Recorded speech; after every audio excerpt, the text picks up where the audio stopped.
Hello, hello, hello. It has been quite a while. Hey! Hey! How y'all doing?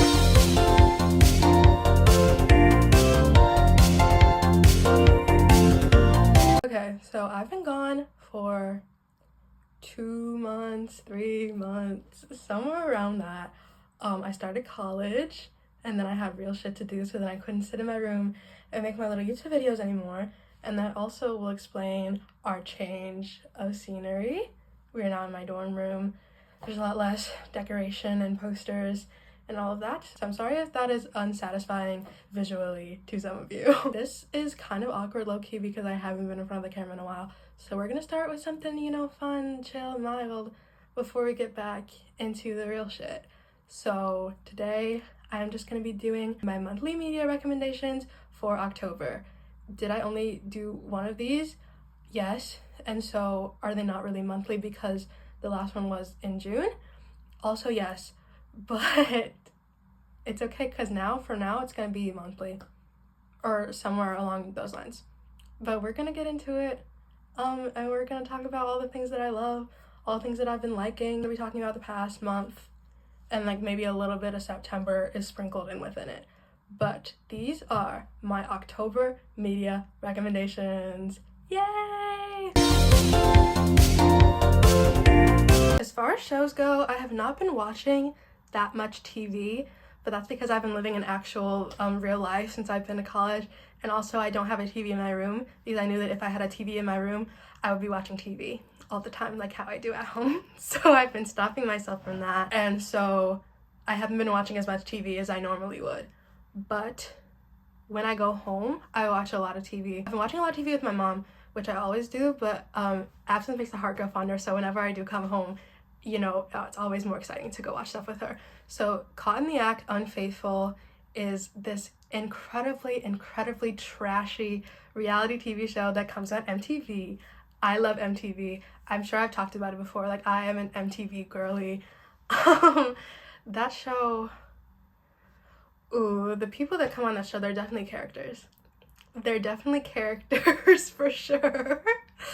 It's so trashy. It's about people getting caught cheating on their partners, and it's like they have these spies that go and they like watch them, they surveil them for a couple days, and it's so dramatic. There's so much going on, but this season especially has been really insane. Like, where did y'all find these people? What do you mean? Because there's this one guy who was getting cheated on, like his girlfriend was cheating on him with his twin brother. What? I'm sorry, what? It's not funny anymore. And then this season especially has had a lot of older people on the show, which just makes me sad because I'm like, y'all should not be getting played like this. Like, this is so upsetting to my soul. Turn it off. Turn it off. Enough is enough. Stop it now, immediately. That show brings out a certain type of person that I think should never be put out into society. Like, they're actually a danger to everybody. These people should not be outside. They should not be outside, and they are outside all the time, which is the problem, which is how we got to where we are right now. Lock them up. Lock each and every one of them up now. Okay, so I watched Nobody Wants This on Netflix, and I would say that I really am only talking about it because I want to talk about Adam Brody, because I love Adam Brody, and Adam Brody is just so stunning and beautiful in that show. But I say I would recommend the first half of the show. Like, the first 5 episodes, I'd recommend. Second batch of 5, I don't know if I really would recommend that, but it just got messy, like, really fast. But Adam Brody is beautiful in that show, so that's why I recommend it. If you want to see a beautiful man, go watch that show. You see Adam Brody as hot rabbi. It's funny. It's funny. Him and Kristen Bell are really funny together. Lots of chemistry, good duo, good vibes, until the vibes are not good anymore. But in the beginning, hey, sign me up. I by no means am like an SNL fiend. I don't watch SNL all the time, but I started watching it like semi-consistently about a year or two ago when Marcelo Hernandez came as in the cast, because I saw him and I fell in love with him. So I was like, okay, I have to watch every week to see Marcelo. And like these are back in the days he was like, you're lucky if you see him in 2 skits that night. I was like, I need to watch Marcella. President business stole the Craggle, the most powerful object in the universe. Blah, blah, blah. Proper name, place name, backstory stuff. So I watched like 2 episodes of this new season that recently came out, and the Andy Samberg cameos, ugh. I just want to talk about it. I'm not even recommending like the show. Like I'm not saying go watch Saturday Night Live. I just wanted to talk about the Andy Samberg cameos because I love it and it makes me so happy every time I see him. And I just need to talk about that for like my soul. Like it made me happy, and it's always the peak of the episode for me personally, just like seeing Andy Samberg for 2 minutes. Beautiful, amazing. Okay, let's talk movies. So I have been watching a lot of movies. Where I said that my television watching has declined since I've been in college, I think that my movie watching only just keeps growing and growing, because this summer I also was watching a lot of movies. So, you know, we're keeping the momentum up. I'm watching movies all the time. I love it. So, Flatliners is the first movie that I recommend. I think this movie is from the 90s, maybe from the early 2000s, but the cast, I think it's the 90s. The cast in this movie is actually really truly insane, because what do you mean? We have Julia Roberts, we have Kevin Bacon, we have Kiefer Sutherland, we have a young William Baldwin. Like, don't play a game with me. Don't play a game with me. Like, this cast is actually insane. So they're all doctors, and Kiefer Sutherland's character is like, hey, what if you guys like killed me but then like brought me back to life, and then like now I know the secrets of what happens after you die and like what lies like in between life and death or whatever the fuck. So then they do that with him, and then all of a sudden the rest of them like, oh, I want to go under, I'll go for 2 minutes, I'll go for 3, I'll go for 5. And so like they keep like upping the ante, but when they come back they get haunted by like the dark sides or like the demons of their past, like unsolved trauma and situations that they haven't resolved yet. And so they start getting haunted by that, and they need to figure out how to resolve all of this past trauma and like these past issues and things that they've done wrong or that they feel they've done wrong and they're holding themselves accountable for. Really interesting premise. I would say the ending kind of falls flat, but the movie itself, very interesting, and just for the cast alone, like I have to recommend. Okay, I watched Joker 2. I saw Joker 2 in theaters. I don't want to get into all the film bro discourse about Joker 2. I know that people have some thoughts, to say the least. I did see the first Joker when it, like, I think, like, near when it first came out. I don't really remember much of it, and I also did not know that this one was a musical going into it. But I love musicals, so I didn't have a problem with it when they started singing. I think that it wasn't like it came out of nowhere also. Like, it was all in, like, the imagination. It was all in, like, his imagination, obviously. And then also, all the songs were, like, 50s, 60s, like, swing, doo-wop kind of music. So I like that there was a consistent theme, and so it felt cohesive, and it didn't feel like it was just happening out of nowhere. And that movie, like, kind of resonated with my soul in ways that I actually don't want to get into right now. But I enjoyed it. I felt seen. I was very interested. I cried like 3 times within me watching that movie. I would recommend it. I think it was good. Some people were mad, but I don't care. I enjoyed it. I had fun. Well, actually, no, I didn't have fun. It wasn't fun. It was actually, it kind of hurt my soul, but I see that it's a good movie, and I liked it. Sorry, I liked it. I don't care about the critics. I don't care what the critics of the film bros say. I don't care. I enjoyed that movie. I watched Jennifer's Body for the first time because I took my braids out 2 weeks ago, and whenever I take my braids out, I always just watch a bunch of movies. So I watch like maybe 4 movies every time. But I went to Jennifer's Body basically blind. Like, of course I knew about the movie because, like, obviously, but I didn't really know about like the overall vibe of it and like the energy of the movie and like how it was going to be presented to me. But it was really funny. It was good. It was like satire vibe. I really enjoyed it. Adam Brody was there also. I didn't know he was going to be there.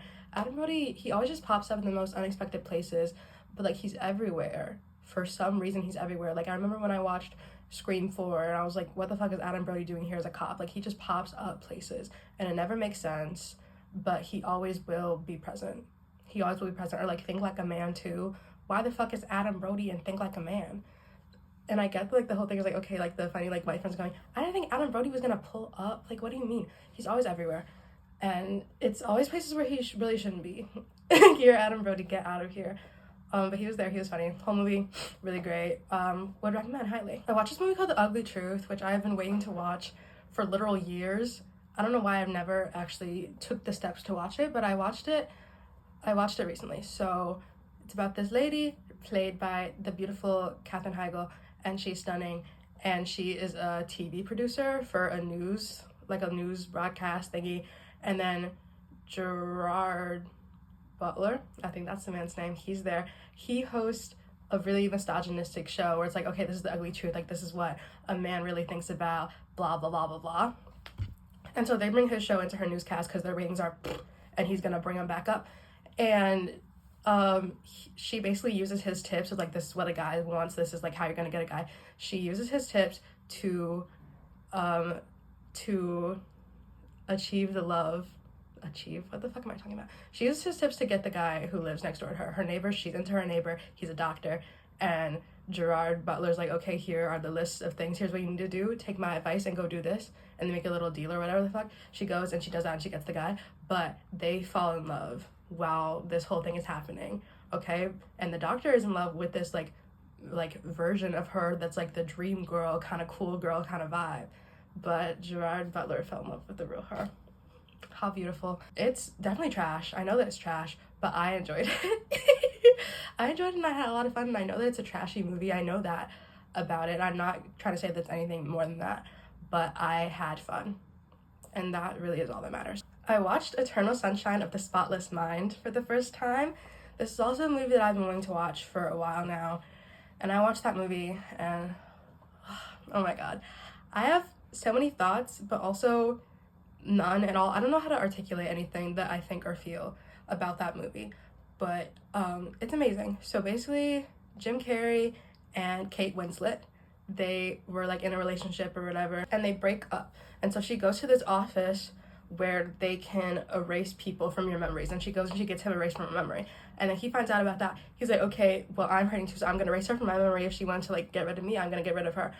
And then like the movie takes you through his mind and his memories about her, and like you like kind of go through the relationship in that way, but also there's like things going on the outside as well with like the doctors and the people that are involved with the treatment, and there's just like there's a lot going on, but it's really interesting, and I like the way that it looks visually, and I like the story, and I like the acting and everything about it.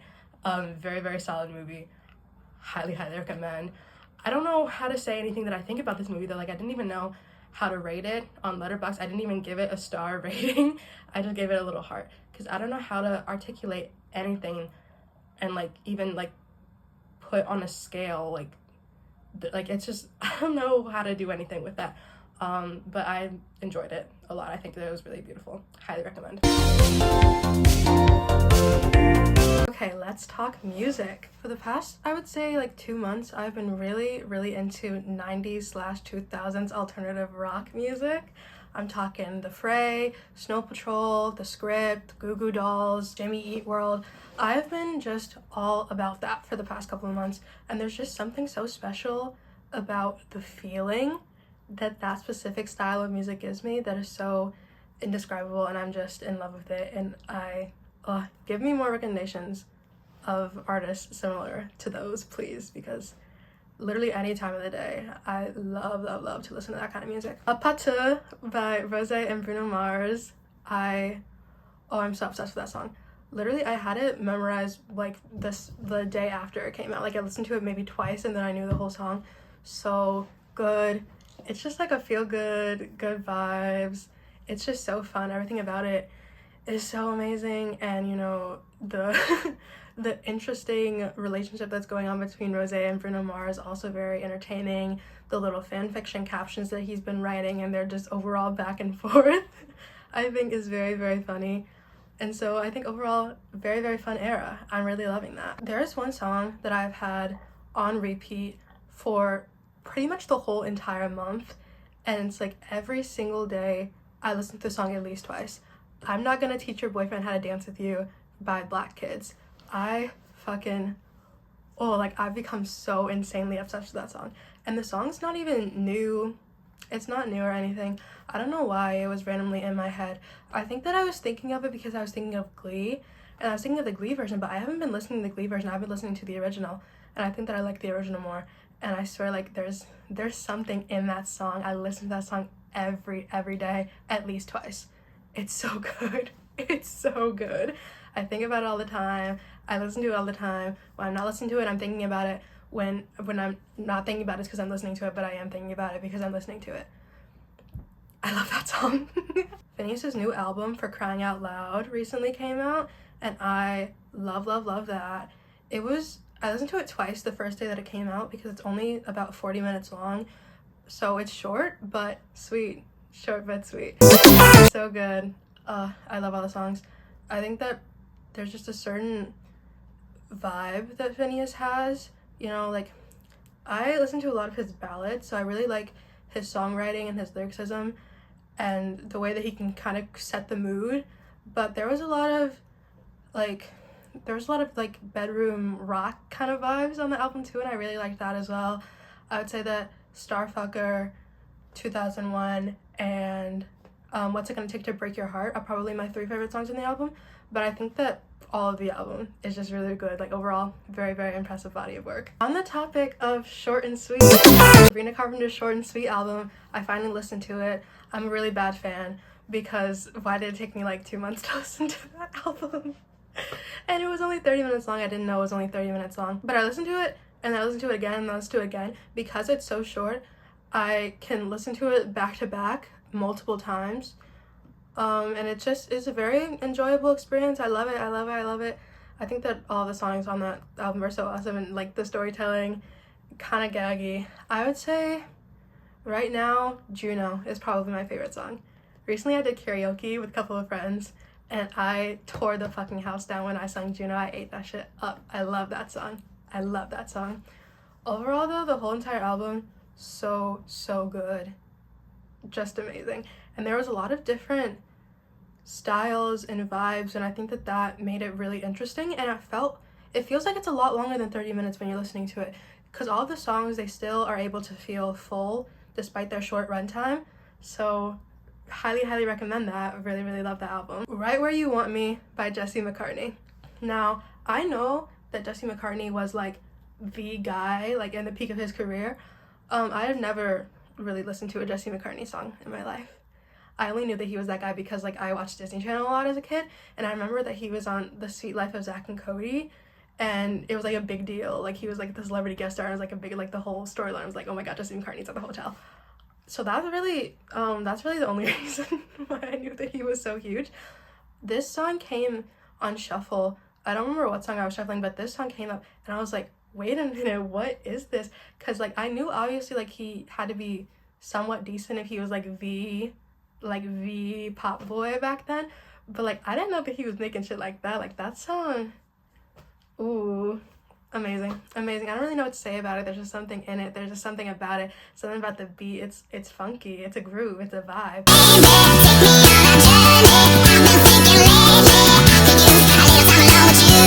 I love that song. Highly recommend. As far as creators go, I've been watching less YouTube since I've been here than I do at home, because at home I like to watch it on my TV, and so I've gotten into the habit of watching YouTube on my TV. So now that I have to watch it on a smaller screen, like on my laptop, it's like, okay. But one time my laptop wasn't working, I had to watch it on my phone, and I felt like I was a child again. I was like, what am I doing watching YouTube on my phone? Like, that's so disgusting. But when I do find YouTube, I've been watching a lot of Aaron and Joe, but I've talked about them before, so we're not gonna get into that and how they're stealing me and my best friend's personality. We're not gonna get into that. But I also have been watching a lot of Logan Mendoza and Julian Lopez lately. I've been watching a lot of them. They're really funny. It's kind of a little bit of the same vibe as Aaron and Joe. It's like two bros getting it. Bumper and Donald, getting it. Like, just two guys chilling and talking and making jokes, and it is very light, very fun. They're hilarious together. They're so funny, and it's just feel good vibes, and I enjoy that. So highly recommend. They're both hilarious. Their content's very fun. Let's talk about fashion. Okay, let's talk about fashion. Fashion-wise, I've really been into low-rise jeans lately. I don't have any low-rise jeans, but I love seeing other people with low-rise jeans, and I've been seeing it so often now that I want to get my own pair because I'm just like, that just like, it looks good. Like, I don't know, I might pull up with a pair one of these days, like, who knows. While we're on the topic of pants that fit you perfectly, like pants that are just like the perfect fucking fit, like the perfect length, they like cinch everything, like it just beautiful. Okay, because I'm really short, I'm 5'1", but I love to wear flare pants, so all of my pants go like under my foot and I have to wear platform shoes with them or else I'm gonna fall, and I'm already clumsy anyway, so it's like I can't be walking around here tripping over my pants, like that just can't happen. But I bought this pair of pants, I think I got them from Kohl's, and they're flare pants, but like the flare stops at like the perfect point where I can wear them with normal size fucking shoes and they fit perfectly, and they just like, it just, everything about them is just so good. So like we need to talk about the feeling of pants that fit perfectly. I feel like it's not talked about enough because it doesn't happen to enough people. So this needs to happen to everybody. Like I think everybody deserves this feeling. Everyone deserves it. Everyone deserves it. I love it, and I need fucking 10 more pairs of pants that fit exactly just like that one. I keep seeing girls on TikTok doing deer makeup for Halloween, and I think that is the cutest thing in the fucking world. I don't know how to do makeup, and I also don't have any makeup products. And I also already have like a costume of like what I'm doing anyway, but maybe next year I might pull up in some deer makeup and be a deer, because I think that it's so cute, and I can just picture the costume in my head, and I think it's so adorable, and all the girls with their deer makeup, they look so pretty, and it's so beautiful, and I love it a lot. So so cute. If you don't know what to be for Halloween and you have, you know, some standard makeup skills, go be a deer. Literally go be a deer. It's the cutest thing in the fucking world. I really like tube tops. I bought my first tube top recently from the thrift store, and just the way that it looks, the way that it, you know, accentuates everything it's supposed to accentuate, and just the vibe of it, like I just think it's cute, and it's a good layering tool. Like you can put it over like a jacket or whatever you want. I like a tube top. I'm feeling the tube top vibe. This is maybe an unpopular opinion. This is maybe something people are not expecting me to say, but this is my true feeling and I need to express it. Slutty Halloween costumes. I love them. I love them. Am I wearing them myself personally? Not really. But I love to see them on the girls. You know, like you're happy, you're feeling yourself, you're wearing your costume. Like I love that, and I think that's beautiful. And so I'm not a hater of it. They're like, why do you need to slutify every costume, blah, blah, blah. I mean, as long as it's not inappropriate with like the character or like the thing that you're supposed to be, I think it's fine to slutify whatever you want. I think it's beautiful, and I like it, and I'm happy for the people who do it.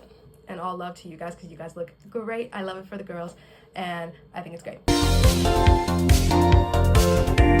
Okay, these are extra things, little miscellaneous things. These are things that I think are in. These are things that have been making me happy, things that have been making me smile, and things that I love overall. So I'm gonna talk about One Direction for a minute. R.I.P. Liam Payne. I'm not gonna get into the rest of that because I feel like it's not my place. Do I have thoughts about it? Yeah. Do I have opinions about it? Yeah.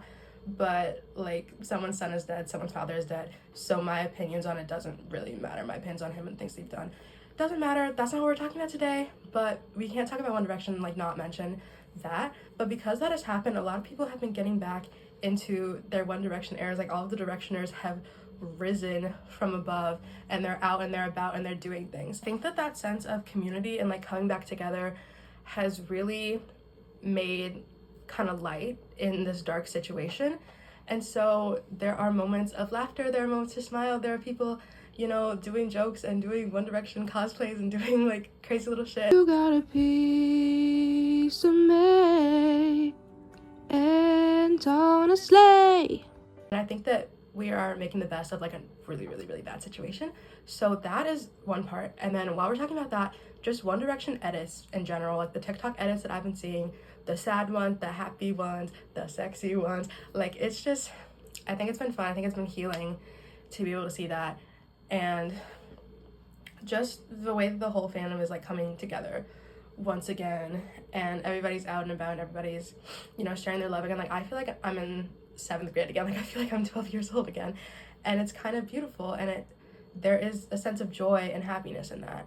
And so I really love that, and I've been really hardcore into One Direction since this past weekend when I actually sat down and processed everything, and some tears were shed, yes, but now we're all smiles and we're happy, and we're wishing the best for everybody, and Liam Payne's, his family and all his friends and all his loved ones, and you know, all his fans, and I hope that everybody will be able to heal and be happy and feel joy once again. Yes, I really love young William Baldwin.